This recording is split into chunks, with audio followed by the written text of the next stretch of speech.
Greetings, everybody. This is the Starving Martian, and today we are finishing our look at Mars Attacks, the original miniseries put out by Topps Comics back in 1994. And so this is issue number 5 of 5.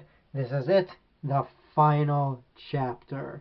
So here we have a very nice cover showing a human and a Martian, both war-weary and at a bit of a stalemate, which poetically describes the content of the comic itself, the story going on. So it's very nice there. Free tattoo inside. For the convenience of opening this thing up and flipping through it, I have removed the tattoos. They're right here if you're curious what they look like. This one here, by the way, can be used, you can put that right on your arm or your forehead if there is a alien invasion, and then the Martians will pass you by. So nice to know. That just slides in and out, by the way. It wasn't stapled or anything, so I didn't ruin my comic by removing that. So there's a lot to get to. We're going to dive right into the story. We begin in the Martians' home base in Russia, where they've established an outpost, and they've received a message from the American government, the American president, and they're pondering amongst themselves, have they got it in them to do this?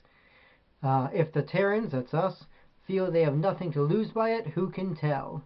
To which our friend Komodoth says, wonderful. So, what is it that mankind is threatening to do? We'll get to very soon, but first we cut back to New York State, where Roger Bridges, our Army Reserve friend, who's been battling for his life this entire time, continues to do so. He's just been in a constant struggle just to survive. He's fighting off an infection in his arm. He's fighting off Martian attackers. He's fighting off fires and just the results of disaster. And he's slowly losing his marbles, as one would expect, laughing in the face of Martians, and finding that bricks are very efficient weapons against them. Martians really have to develop shatter-resistant helmets. So they struggle. He gets his arm burned just where he's started to heal it. Never a fun thing. And they get into a nasty, throat-gouging, eye-poking, skull-smashing brawl. And the Martian comes out the loser, this big, vulnerable cranium there. And he comes out with Martian brains and other nasty materials all over his hands, what you don't want. So it takes a moment to wash, and I recommend you do so if you ever get Martian guts on yourself. Cut to our nuclear submarine, where we find there's been a suicide. Whatever it is they're planning has got people so riled that this guy here would rather die than be a part of it. Interesting. Then back to the Amazon, where another one of our survivors, and that's the thing, I call them survivors because they've survived up to this point. We will see not everybody makes it out of the book alive, which, you know, not happy ending for everybody, but, you know, realistic. Martian invasion, you're not all going to make it. So this guy here, he's been put through the ringer as well. He's staggering around in his undies. He's got a nasty wound in his leg. If you remember last time, he had this huge tick or something that it had a proboscis stuck all the way through his leg, and he had to hack it off with a machete. Fortunately, he just hacked the bug, not the leg. But still, was not a fun experience. He's staggering around himself, suffering from loss of blood. And yet another giant ant comes out, and he's kind of like, you know what? Fine. Eat me then. It's it. I have nothing left. Go for it, he says. But the ant turns his nose up on him, which causes him to go into a laughing fit. All this blood and guts on him from all the other insects. Apparently the ants find that unappetizing. So he staggers away and falls into this grassy field. He tries to rouse himself up, but keeps stumbling and just closes his eyes in apparent death. And he dies mere yards away from a Red Cross camp. That sucks.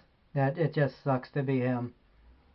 At least he didn't see that. That would be even worse, seeing that and not being able to make it far enough to to get the help you need. But yeah, yards away from medical assistance, he collapses, and that's it.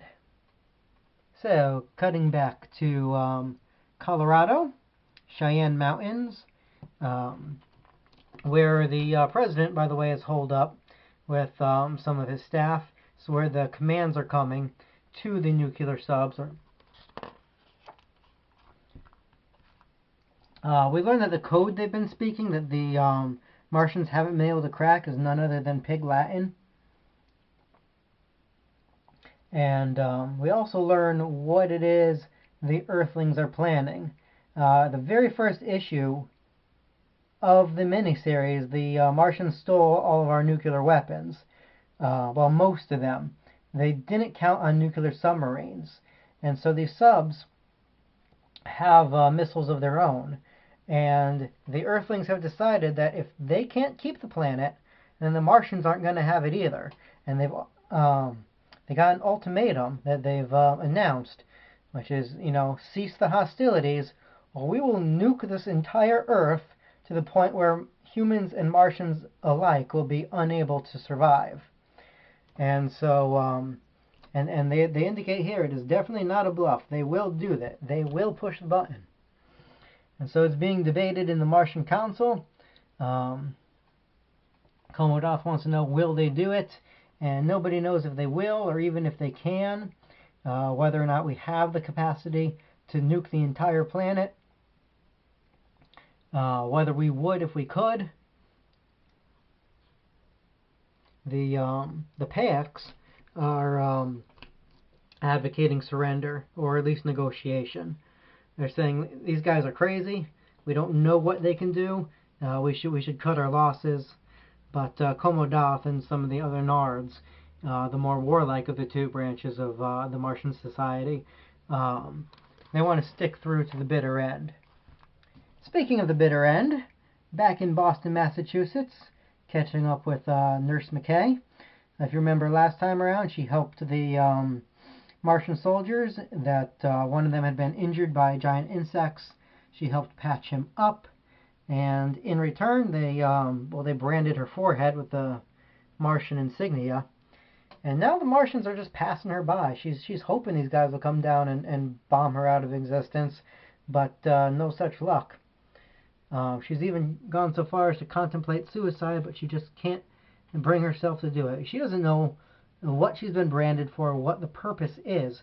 We'll find out, though, in the next series, in the ongoing series. We'll find out exactly what the Martians have in store for Nurse McKay. She'll become one of the chief human characters, but for now she's unable to take her own life, and she just kind of sinks into despair. And that's the last we see of her here. So now we cut back to communication between Cheyenne Mountain, where the president is, and the nuclear submarine. President says that this installation will not fall into their hands. We saw before all the UFOs flying over Cheyenne Mountain, and so the Martians are not surrendering. They're not open to negotiations, and so Earth is going to show them that they mean business, that they can in fact destroy themselves. And so Cheyenne Mountain in Colorado goes up in flames. Giant nuclear holocaust here, destroying the president, his cabinet, anybody else who was in or around the area. I'm assuming this is a second explosion, because this is in Russia. I don't think you were able to see the explosion in Cheyenne Mountains from there, but so there's probably multiple explosions. Not enough to destroy the entire planet, but enough to show the Martians that we mean business. Which leads the PAX to ask, what have you done? And yeah, Komodov does not take well to being accused of mishandling the situation. He's got a nasty snarl going there. And, fool, abysmal fool, you may have doomed us all. So they get another transmission, and now the Earth is looking for negotiations for agreement of simultaneously launch programs, yada yada. So they're going to launch more nukes, and the Payak takes charge, ordering a ceasefire. Catching up one last time with our Ranger buddy, Roger Bridges. So he survived all these Martian attacks. He's survived everything he's been through. But, yeah, he's got a bit of PTSD going on. He sees some actual human troops, but in his mind they're Martians. Everything's an enemy. And so he just jumps out and opens fire and screams, and that's the last we see of him. He doesn't reappear in the future series. He's not seen again in this issue. My best guess is that these army guys have no choice but to gun him down. So he survived all of this just to go mad at the end, open up on his own, and probably die for it. So cutting back to the Martians, we see the Payaks getting the upper hand politically when they put Komodoth into house arrest for mishandling the situation on Earth. Komodoth responds by saying, "You have begun negotiations? Fool Payak, they'll eat you alive." So he has no faith in the Payaks or the humans. And we end on rather an odd note of young Woody Brown, who we've seen trying to find his mom, trying just to stay alive, staggering through rural Virginia. Still has his note in his pocket, and he sleeps under a rock as what looks like UFOs fly overhead. That's an odd note to end by. Interestingly enough, though, that's not the final word in this miniseries. Now, for that, you'd have to look at the graphic album. This was the first collected edition of the miniseries, and this actually ends with a special 3-page epilogue where we see the construction of the world wall. This will play a huge role in the ongoing series. Basically, the settlement is this. The Earth is divided into human Earthling sectors and Martian sectors. So Mars controls half of the Earth, humans control the other half, but humans seem to be put down into like a second-class citizen status. So we see a processing center, Terran North. So this is the Earth Center, but still under Martian regulation. And so we see the wall being constructed, and it's an interesting note because we see Earthlings and Martians living together, even showing off family photos. This one guy shows his Martian, his family. The Martian responds with a holograph of his. I find it interesting that his wife seems to be a Payak. I wouldn't think those two would intermarry. And apparently if a Payak and a Nard have a child, it just looks like a Nard. Go figure. And so a fragile peace is being established. And I kind of like this. So, it'll be interesting to see what life might be like in a more peaceful coexistence. And we end with Komodoth under house arrest. Madness. Can they truly be so blind as to think it is over when it has only just begun? And that's how the story actually ends. This here is the only collected edition, by the way, to feature that epilogue. The later collected edition, Mars Attacks Classics, doesn't have that. It does have all the backup features, though, so I prefer this. And, yeah, that has been Mars Attacks from Topps Comics, the original miniseries. I thoroughly enjoy this. I finally gotten used to the artwork, and it's growing on me. Hopefully you guys have enjoyed it as well. We'll be catching more Topps Comics later, but until then, this has been The Starving Martian. Keep watching the skies, everyone.